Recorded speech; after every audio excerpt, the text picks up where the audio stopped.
grown-ass brother like an adult. সিরিজে ওয়ান্ডারম্যান কেমন লাগলো সেটা বলার আগে চলো দেখে নিই যে ওয়ান্ডারম্যান কমিক্সে কীভাবে এসেছিল।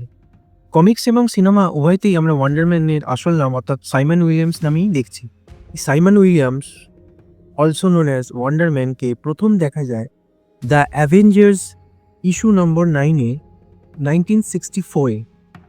শুরুতে সে ছিল একজন ভিলেন। ব্যারন জিমো তার উপর এক্সপেরিমেন্ট করে তাকে আয়নিক এনার্জি দেয় এবং অ্যাভেঞ্জার্সদের মধ্যে মূল হিসেবে তাকে ঢুকিয়ে দেয় এবং তার উদ্দেশ্য ছিল অ্যাভেঞ্জার্সদের ভেতরে ধীরে ধীরে ধ্বংস করা। কিন্তু সময়ের সাথে সাথে সাইমন নিজের ভুল বুঝতে পারে এবং সে এই ভিলেন চরিত্র থেকে অ্যাভেঞ্জার্সদের সাথেই আসল হিরো রূপে পরিচয় পায়। ওয়ান্ডারম্যানের শক্তি অবিশ্বাস্য, সুপার স্ট্রেংথ, প্রায় অমর শরীর এবং তার ফ্লাইট এবিলিটিও আছে। এক কথায় পিওর এনার্জি সুপারহিরো। সাইমনের বাবা স্ট্যানফোর্ড উইলিয়ামস ছিলেন একজন ইন্ডাস্ট্রিয়ালিস্ট যাকে ব্যবসায়িকভাবে ধ্বংস করে দেয় রক্সন কর্পোরেশন। এখান থেকেই সাইমনের ভেতরে জন্ম নেয় রাগ আর প্রতিশোধের আগুন। রক্সন শুধু একটা কোম্পানি নয়, এটা মার্ভেল ইউনিভার্সের এক কর্পোরেট ভিলেন। কমিক্সে রক্সন জড়িত ছিল হাল্ক, থর, ডেয়ারডেভিল থেকে শুরু করে লোকি পর্যন্ত অসংখ্য ঘটনায়। লাভের জন্য এরা মানুষ, প্রকৃতি সব কিছু ধ্বংস করতে পারে। এই সিরিজে আমরা ডোরম্যানকেও দেখেছি এবং কমিক্সে ডোরম্যান ছিল গ্রেট লেকস অ্যাভেঞ্জারের সদস্য। তার ক্ষমতা ছিল সে দেয়ালের মতো যে কোনো কিছুর ভেতর দিয়ে দরজা বানাতে পারে এবং মৃত্যুর পরেও ডোরম্যান থেমে যায়নি। কমিক্সে সে হয়ে ওঠে মার্ভেলের গেটকিপার অফ ডেথ, জীবন আর মৃত্যুর মাঝে দরজার রক্ষক। তো এইভাবে কমিক্সে ওয়ান্ডারম্যানকে আমরা পাই। কিন্তু সিরিজে আর কমিক্সের মধ্যে যে পার্থক্যটা হলো, কমিক্সে দেখানো হয়েছিল সে একজন ভিলেন হিসেবে কাজ করছিল এবং ব্যারন জিমো তাকে এই আয়নিক এনার্জি, যেটা মানে তাকে সমস্ত রকমের স্পিড, এজিলিটি, তার সলিড বডি, তাকে ফ্লাইট এবিলিটি সমস্ত কিছু দেয়। আর এখানে আমরা এখনও অবধি সিরিজে সে কীভাবে পাওয়ার পেলো সেটা কিন্তু দেখায়নি। তো আমার ধারণা যে সে একজন এখানে মিউটেন্ট হিসেবেই আমাদের কাছে আসছে। সিরিজে কিন্তু চরিত্রটাকে অন্যভাবে মোল্ড করা হয়েছে। এখানে দেখিয়েছে সে একজন মানে তার মধ্যে অ্যাক্টিংয়ের খিদে আছে। সে ছোটোবেলা থেকে সিনেমা দেখতে ভালোবাসতো এবং সেখানে ওয়ান্ডারম্যান তার ছোটোবেলার সুপারহিরো চরিত্র হয়ে ওঠে। এটা যেরকম আমাদের মানে সবার মধ্যেই আছে, যে আমরা যেন স্পাইডারম্যান দেখেছি, সুপারম্যান দেখি, ছোটোবেলা থেকে নিজেকে চরিত্রে ফিল করি, তারপরে যদি সেই কাজটাই পাই। যেমন রিয়েল লাইফে আমাদের এখনকার যে স্পাইডারম্যান টম হল্যান্ড, সে কিন্তু ছোটোবেলায় স্পাইডারম্যান সাজতো, সে ছোটোবেলায় সেই কমিক্স পড়তো এবং রিলেট করতো নিজেকে স্পাইডারম্যান হিসেবে। সেই কিন্তু আজকে সেই স্পাইডারম্যানের ভূমিকাই পাঠ করছে।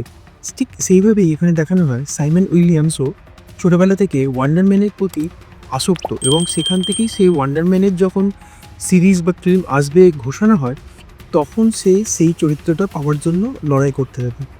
এখানে তার সাথে বেন কিংসলে অসাধারণ কাজ করেছে। বেন কিংসলেকে আমরা প্রথম এমসিইউতে আয়রন ম্যানের 3rd নম্বরে দেখি, যেখানে সে ভুয়ো ম্যান্ডারিন সেজে এসেছিল এবং সেটা আইকনিক রোল হয়ে গিয়েছিল। তারপরে এরপর তাকে আমরা স্যাংচিতে দেখি, আর এই রিসেন্টলি আমরা আবার এই ওয়ান্ডারম্যানে তাকে দেখছি এবং এখানে যে বেন কিংসলে অভিনয়টা করেছে সেটা মারাত্মক করেছে। মানে তার চরিত্র আর্টটা যেভাবে শুরু হয়েছিল আয়রন ম্যান 3 থেকে, আর এই এখন অবধি এসে যে চেঞ্জ হলো এবং লাস্টে এসে যে টুইস্টটা হলো, সেটা দেখার মতো ছিল।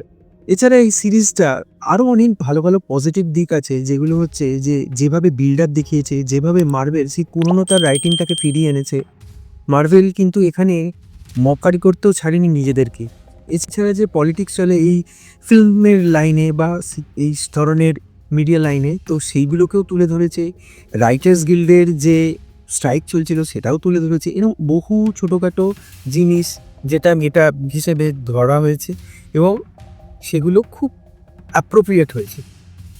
এবং এই সিরিজটা শেষের যে চমকটা, তো সেটা তো সত্যিই ভালো। এই সিরিজে আমরা ডিওডিসিকে দেখতে পাচ্ছি, অর্থাৎ ডিপার্টমেন্ট অফ ড্যামেজ কন্ট্রোল, এবং এই বিল্ড আপটা অনেক দিন থেকেই তারা দেখাচ্ছিল যে ডিওডিসি অর্গানাইজেশন একটা প্রিজন সেল বানাচ্ছে, যেখানে এই ধরনের সুপার হিউম্যান বা মেটা হিউম্যান বা যাই হোক থ্রেট হতে পারে এই পৃথিবীর জন্য, তাদেরকে ওখানে ক্যাপচার করে রাখার একটা প্ল্যান চলছে এবং তার জন্য তারা যা ইচ্ছে তাই করতে পারে, এবং সেখানে তারা স্পাইডারম্যানের পেছনে পড়েছিল। সি হাল্ককেও দেখিয়েছিল যে সেখানেও সে তারা এই ধরনের অ্যাবোমিনেশনের পেছনে পড়েছিল, অ্যাবোমিনেশনকে ক্যাপচার করে রাখতে চাইছিল। তো এই ধরনের ডিওডিসি কাজ করছে, এবং এখানেও তারা দেখায় যে তারা সন্দেহ করেছিল যে সাইমন উইলিয়ামস নিশ্চয়ই কোনো একটা সুপার পাওয়ার আছে, তার পেছনে লোক লাগিয়ে রেখেছিল। এই ডিওডিসির কাজটা কিন্তু আমরা স্পাইডারম্যান ব্র্যান্ড নিউ ডেতেও দেখব।